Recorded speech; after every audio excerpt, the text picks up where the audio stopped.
स्वागत है आप सभी का। मैं हूं माधवी पांडे। आपके साथ बढ़ते हैं खबरों की तरफ। उत्तराखंड सरकार मदरसों पर सख्त कार्यवाही कर चुकी है, वहीं पर अब उनकी फंडिंग की गहन जांच भी होने वाली है। आपको बता दें कि इसकी रिपोर्ट अधिकारी सीधे मुख्यमंत्री कार्यालय को सौंपेंगे। बीते एक माह से प्रदेश में अवैध मदरसों के खिलाफ व्यापक स्तर पर कार्यवाही की जा रही है। अब तक पूरे प्रदेश में 136 मदरसों को कागजात पूरे न होने पर सील किया जा चुका है, जबकि रिपोर्ट के अनुसार पूरे प्रदेश में 500 से अधिक अवैध मदरसे संचालित हो रहे हैं। ऐसे में बड़ा सवाल ये है कि इन मदरसों को संचालित करने और कर्मियों के वेतन के लिए पैसा आखिर आ कहां से रहा है? क्या इसके पीछे धर्म की आड़ में कोई सुनियोजित साजिश चल रही है? जांच के बाद ये साफ हो सकेगा कि देवभूमि में संचालित हो रहे इन मदरसों को कहीं दूसरे देशों से फंडिंग तो नहीं मिल रही।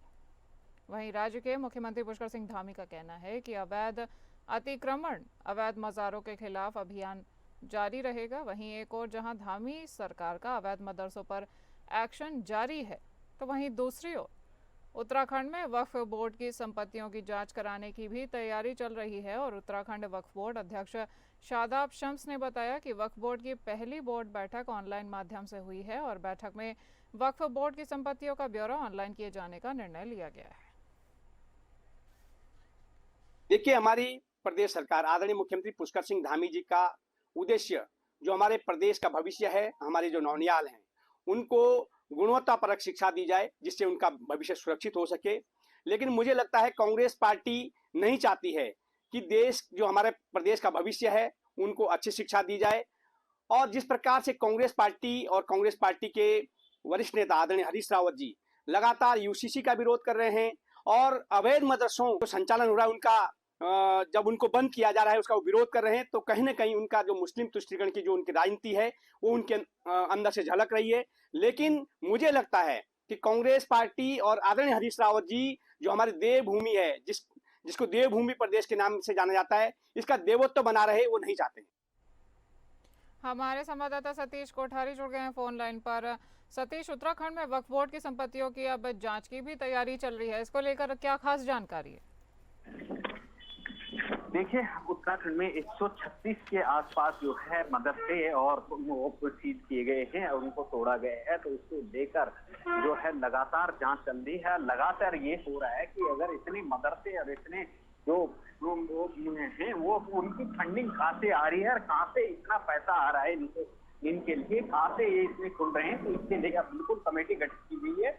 और ये सभी धर्मों के लोग, सभी चाहे बापू के हैं चाहे वो मुस्लिम धर्मगुरु है, उनको साफ कहा गया है कि अगर इतने मदरसे खुल रहे हैं तुम्हारे, तो ये कहाँ से खुल रहे हैं, इनकी फंडिंग कहाँ से हो रही है। और उधम सिंह नगर में तुरंत करके, जैसे उधम सिंह नगर के कुछ मदरसे जो है सीज किए गए हैं, उनको तुरंत ही ये कहा गया है कि इनकी जांच की जाए और उनकी जांच के आदेश दिए गए हैं और उनकी जांच शुरू कर दी गई है। तो उसी पे वो शादाब शम्स ने भी ये कहा कि हाँ, जांच करना कोई गलत नहीं है, उचित है। लेकिन विपक्ष लगातार आरोप लगा रहा है कि जांच करना है जो है तो सभी की जांच की जाए, चाहे वो हिंदू हो, चाहे मुस्लिम हो, चाहे मदरसे हो, चाहे स्कूल हो, चाहे कोई हो। लगातार इस पे राजनीति गरमा रही है, तो देखना यह है कि जांच में क्या निकलता है और क्या नहीं। हाँ, ये इतना जरूर है कि ये मदरसे जो है लगातार खुल रहे हैं, तो ये घातक साबित हो रहे हैं। जब मदरसे खुल रहे हैं तो कंट्रोवर्सी राजनीति हो रही है। जी जी, और वक्फ बोर्ड की संपत्तियों पर भी अब ये देखा जा रहा है कि वक्फ बोर्ड की संपत्तियों का ब्यौरा भी ऑनलाइन किए जाने का निर्णय लिया गया है। इस पर क्या देखा जा रहा है? जी बिल्कुल बिल्कुल, जो भी वक्फ बोर्ड की संपत्ति है कहाँ से आएगी, क्यों, किसने दी, कैसी दी, और ऑनलाइन सार्वजनिक कर दी जाए। ये है नहीं कि मतलब आपके पास संपत्ति है तो संपत्ति वक्फ बोर्ड की हो गई। ये वक्फ बोर्ड की जो संपत्ति है ये कहाँ से आई, किसने दी, क्यों दी और क्या रीजन था देने का और किस उद्देश्य से दी गई है, तो उसको लेकर लगातार जांच कर चलना तो हो गई है। और लगातार जांच बिठाना सीएम ने साफ कहा, सीएम पुष्कर सिंह धामी ने, कि इस तरीके की जो भी गतिविधियां हैं, जो भी अवैध की बात कर रहे हैं और जो भी अवैध मदरसे हों, चाहे मस्जिद हो, मजार हो, जो भी, इनकी जांच की जाए और देवभूमि है इसको देवभूमि रखा जाए, ना कि मदरसा भूमि। जी सतीश, तमाम जानकारी दर्शकों तक पहुंचाने के लिए धन्यवाद।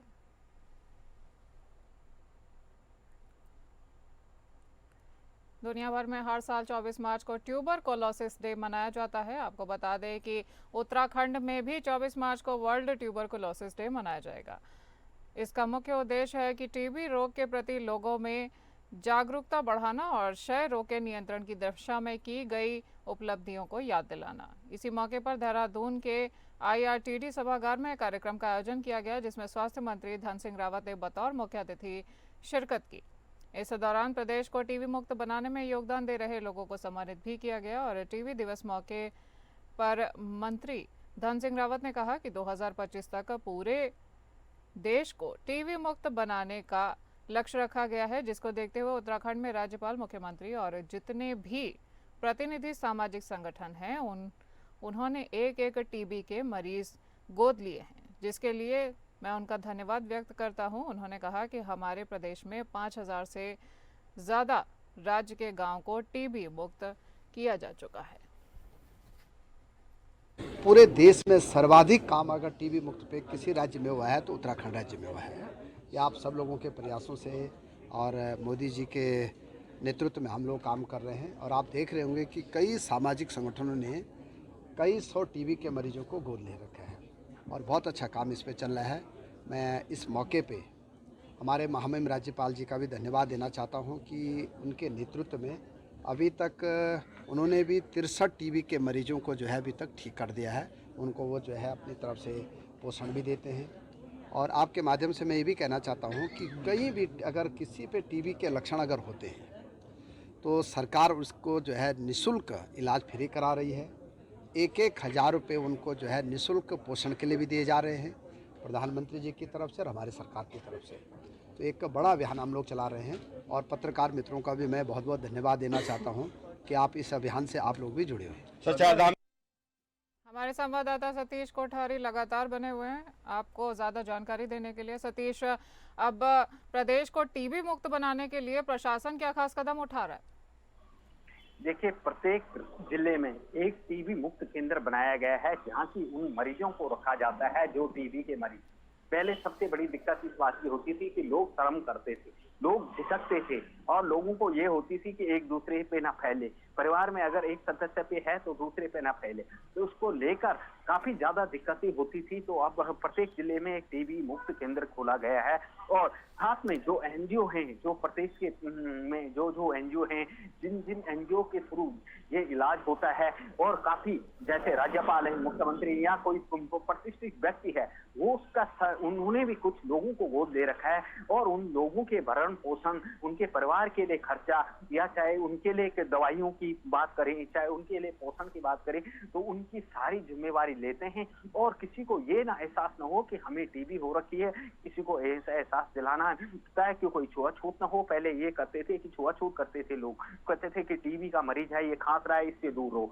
तो इसको लेकर लोगों में जागरूकता लाए और उसको लेकर लोगों को समझाया बुझाया। जिस तरीके से जितनी ज्यादा जागरूकता फैली उतने ज्यादा मरीज ठीक हुए और आज उत्तराखंड जो है इस कगार पे है कि टीबी मुक्त होने के कगार पे है, क्योंकि उत्तराखंड में जितनी ज्यादा अवेयरनेस फैलाई गई है सरकार की तरफ से, एनजीओ की तरफ से या कोई अन्य गणमान्य लोगों की तरफ से, सभी लोगों के कि इसमें कोई छुआछूत न करे, कोई इस लोगों को दिक्कत न हो इलाज करवाने में, लोगों को इस तरीके की परेशानी न हो।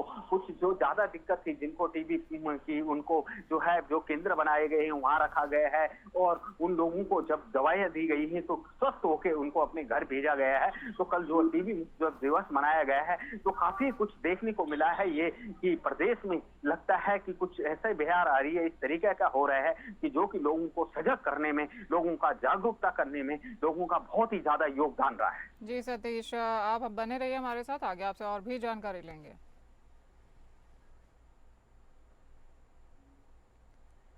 उत्तराखंड पार्टी ने अब पार्टी के वरिष्ठ नेता सूर्यकांत धस्माना को महत्वपूर्ण जिम्मेदारी देते हुए उपाध्यक्ष संगठन की जिम्मेदारी सौंप दी है। मथुरा दत्त जोशी के पार्टी छोड़ने के बाद ये फैसला लिया गया है।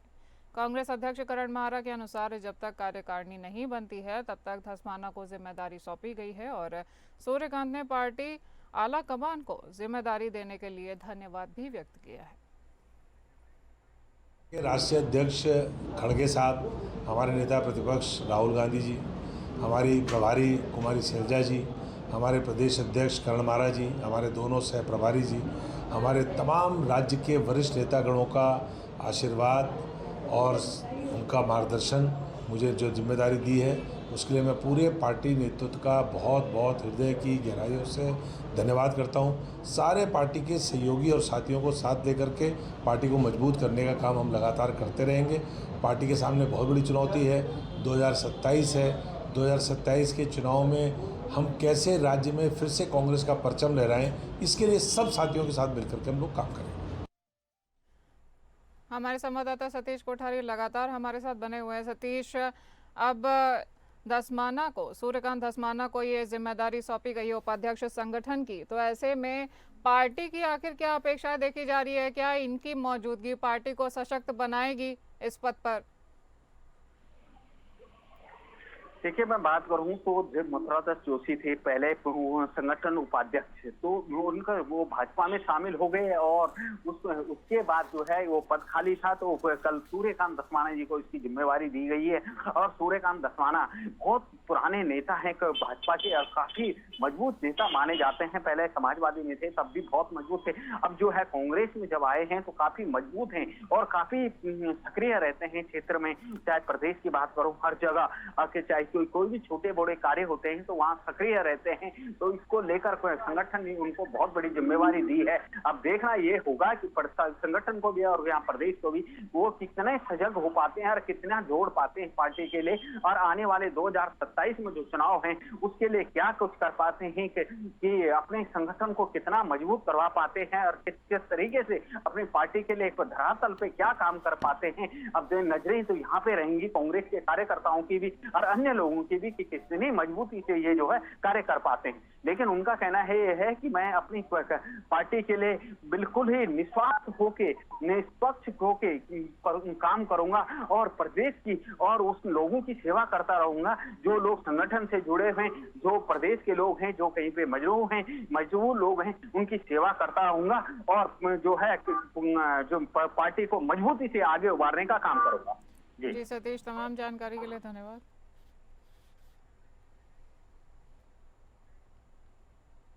सूर्यकांत धस्माना के उपाध्यक्ष संगठन बनते ही आपको बता दें कि प्रीतम सिंह के करीबियों पर कार्यवाही शुरू हो गई है और जैसे ही नियुक्ति की खबर आई उसके बाद कांग्रेस प्रवक्ता दीप बोहरा ने सोशल मीडिया में इशारों पर धस्माना पर निशाना साधा, जिसके बाद उन्हें कारण बताओ नोटिस जारी कर दिया गया है और 3 दिनों में जवाब भी तलब किया गया है। वहीं दीप बोहरा के अनुसार वो पार्टी के सच्चे सिपाही हैं। पार्टी संगठन को गलतफहमी हो गई है, जल्द ही मैं जवाब दूंगा। रही सूर्यकांत धस्माना जी की बात, सूर्यकांत धस्माना जी ने जब देवेंद्र सिंह सेठी जी को टिकट मिला था उसके पश्चात भी उन पे आरोप तय हुए थे और चौधरी बरिंदर सिंह जी पे शिकायत हुई थी, तो तब भी उन पे आरोप लगा। इस बार मेरे पास पूरे तथ्य है धस्माना जी के खिलाफ कि उन्होंने जब चेहरा मैं हूँ, मेरी धर्मपत्नी चुनाव लड़ी है और उन्होंने मुझे हराने के लिए दूसरी भाजपा का जो प्रत्याशी था उससे हाथ मिलाया। साथ ही कोई मिस्टर उनियाल हैं, उनको ये जिम्मेवारी सौंपी थी कि दीप बोहरा मेरे यहाँ पे 150-200 वोट हैं, वो सारे भाजपा में पड़ने चाहिए। और वो सारे स्क्रीनशॉट जिन्होंने प्रत्याशी, भाजपा के प्रत्याशी या पूर्व में भाजपा में रहे, धस्माना जी ने उनको फोन किया है। अगर पार्टी कहेगी तो मैं वो भी देने को तैयार हूँ, लेकिन धस्माना जी भी बड़े भाई हैं, कोई बात नहीं। मैं एक लोकप्रिय नेता हूँ कैंट का। चारधाम यात्रा को लेकर अब प्रशासन ने अपनी कमर कस ली है। वहीं पर अब तक 6 लाख रजिस्ट्रेशन हो चुके हैं। इस पर आईजी गढ़वाल ने कहा कि इस बार बिना रजिस्ट्रेशन के किसी भी श्रद्धालु को धामों में नहीं जाने दिया जाएगा।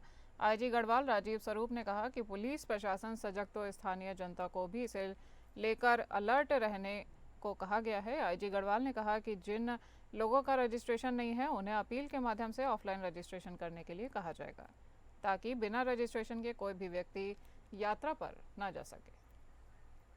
देखिए, हम सबको अवेयर कर रहे हैं और अभी जैसा मैंने पहले ही बताया कि स्टेक होल्डर्स की मीटिंग आयुक्त गढ़वाल महोदय के उपस्थिति में ये हुई थी और उसमें सारे डिसीजंस ले लिए गए कि जितने भी ट्रैवल एजेंट हैं, बस ऑपरेटर्स हैं, टूर ऑपरेटर्स हैं, उन सबको ये हिदायत दे दी गई कि जितनी संख्या में लोग आ रहे हैं उनका रजिस्ट्रेशन या तो अनिवार्य रूप से ये ऑनलाइन कर लें या ऑफलाइन कर लें। विदाउट अगर इस तरीके से एक रजिस्ट्रेशन पे अगर 2 या 3 लोग अगर सफ़र करते हैं तो इसको सख्ती से इस पे कार्रवाई की जाएगी और इसमें जो भी कानूनी प्रक्रिया होगी हम इसको पालन में लाके उचित कार्रवाई करेंगे। उत्तराखंड में धामी सरकार के 3 साल पूरे होने लगे हैं। अब इसी को लेकर अब प्रदेश सरकार अलग अलग कार्यक्रमों के आयोजन में जुटी हुई है और अपनी उपलब्धियां गिनाने का काम भी करती हुई दिख रही है। वहीं आयोजित कार्यक्रम में प्रतिभाग करने के लिए पहुंच रही राज्य आंदोलनकारी बीरा भंडारी और उनके साथियों ने पुलिस प्रशासन पर खुद को बंधक बनाकर रखने का आरोप लगाया है। बीरा भंडारी ने बताया कि वो और अन्य राज्य आंदोलनकारी महिलाएं आयोजित कार्यक्रम का हिस्सा बनने के लिए पौड़ी आ रही थी और इस दौरान पुलिस द्वारा आंदोलनकारी और राहगीरों से भरी बस को पुलिस द्वारा जबरन रुकवाया गया और इस दौरान राज्य आंदोलन का हिस्सा रही महिलाओं को पुलिस द्वारा करीब 3 घंटे के करीब बंधक बनाकर रखा गया। बीरा भंडारी ने इस पर अपनी कड़ी आपत्ति जाहिर की है। उन्होंने कहा कि ये जिला प्रशासन की घोर लापरवाही है, जिसके लिए प्रशासन को राज्य आंदोलन का हिस्सा ही महिलाओं से माफी मांगना चाहिए।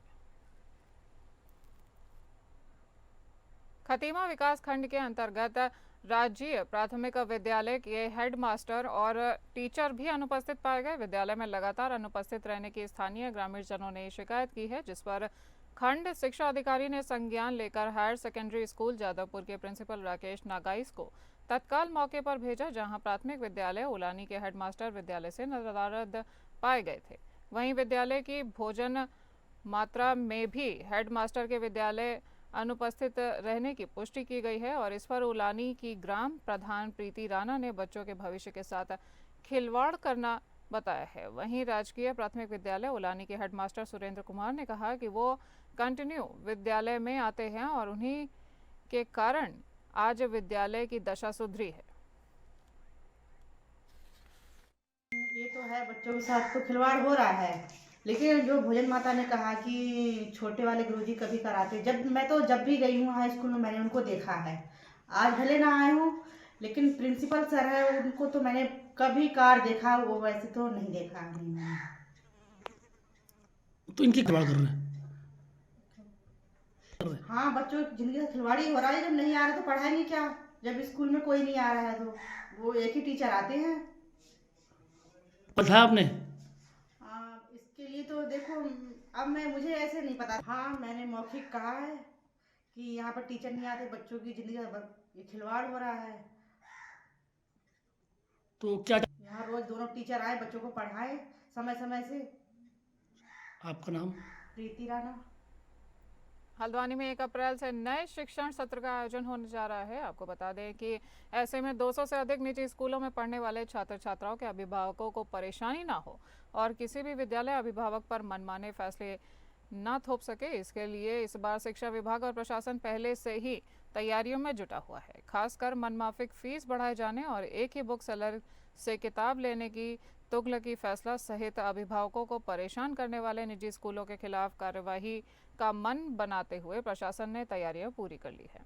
सिटी मजिस्ट्रेट AP वाजपेयी का कहना है कि पिछले साल की स्थितियों को देखते हुए इस बार शिक्षण सत्र शुरू होने से पहले ही सभी विद्यालयों के प्रधानाचार्य और प्रबंधकों के साथ शिक्षा विभाग सहित विभिन्न विभागों की कार्यशाला आयोजित की जाएगी। साथ ही बैठक करते हुए उन्हें राज्य सरकार की गाइडलाइंस के हिसाब से कार्य करने के निर्देश भी दिए जाएंगे।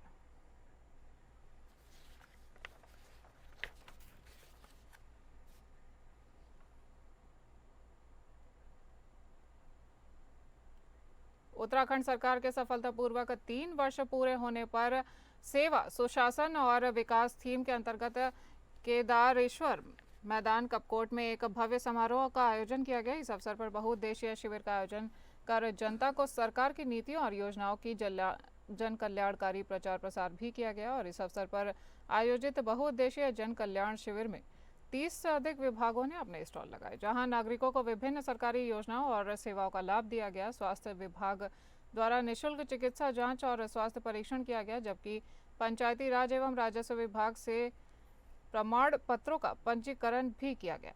कृषि और उद्यान विभाग ने किसानों को आधुनिक तकनीकों और सब्सिडी की जानकारी दी है, जबकि मत्स्य एवं पशुपालन विभाग ने स्वरोजगार को बढ़ावा देने के लिए महत्वपूर्ण सुझाव भी दिए हैं। सेवा, सुशासन और विकास के 3 वर्ष पूर्ण होने के उपलक्ष्य में आज यहाँ पर जो है ये कार्यक्रम आयोजित किया गया था, जिसमें बहुउद्देशीय कैंप भी लगा था और यहाँ पे चिकित्सा शिविर का भी आयोजन किया गया था। चिकित्सा शिविर में जो है स्पेशलिस्ट डॉक्टर भी आज यहाँ पर आए हुए थे, जिसमें विभिन्न प्रकार के जो प्रमाण पत्र बनते हैं वो भी बनाए गए हैं।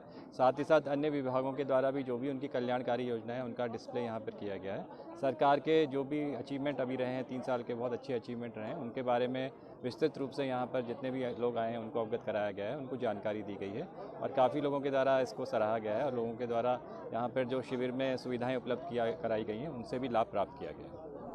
उत्तराखंड में अब धामी सरकार के 3 साल पूरे होने पर रुड़की के नेहरू स्टेडियम में एक भव्य कार्यक्रम का आयोजन किया गया है, जिसमें राजनेताओं के साथ प्रशासनिक अमला भी मौजूद रहे।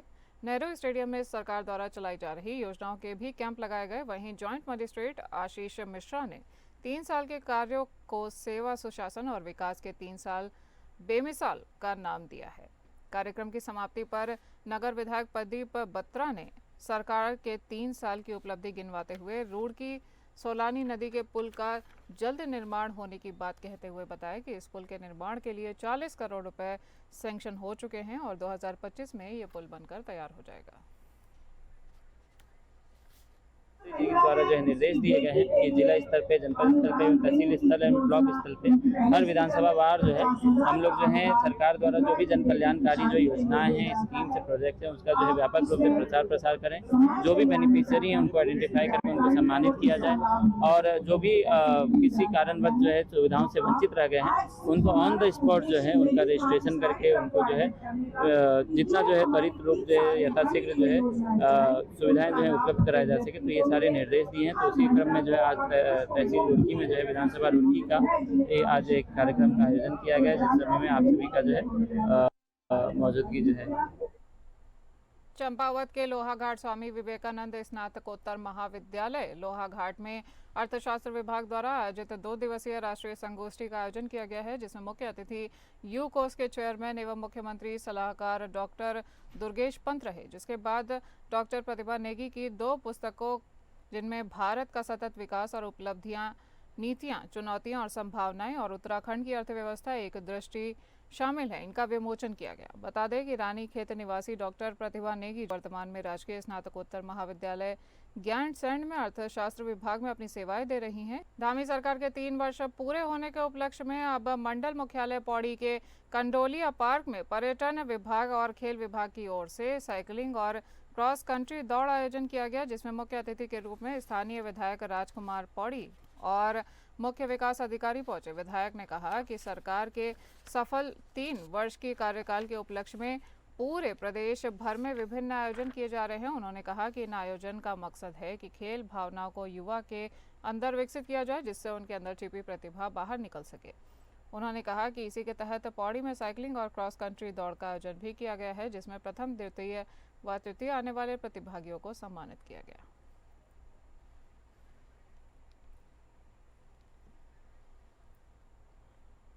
इस बुलेटिन में इतना ही। नमस्कार।